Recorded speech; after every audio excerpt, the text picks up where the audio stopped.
Our hair is a huge part of how a lot of people express their identities, but some might feel discriminated against for having unique hairstyles like dreads, braids, or even cornrows. But California is taking steps to stop that. KIMT News 3's Isabella Basco talked to people at a Rochester barbershop to get their take on this, and she joins us now live. Katie, today I talked to a barber and the president of the NAACP chapter in Rochester who says that the hairstyle discrimination law in California is a step in the right direction since this kind of discrimination has taken place for far too long.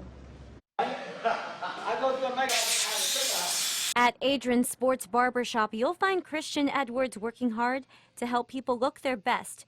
But not everyone has accepted Edwards for his appearance. My 8th grade year, I had a design in my hair, and my principal at the time thought that it was gang related. So just because I had a design in my hair, I had to cut all of my hair bald. It's a feeling that didn't sit right with Edwards. And I just felt like, that's unfair and not right. At the end of the day, you should judge people off of their actions, like I said before, and not what they look like. W.C. Jordan is the president of the NAACP chapter in Rochester and says this law is revolutionary because it requires employers to change any discriminatory hiring practices. So I think that employers need to look at more of a person's education, their experience, than looking at a hairstyle alone. Jordan hopes this law gets people across the country talking, including in Minnesota.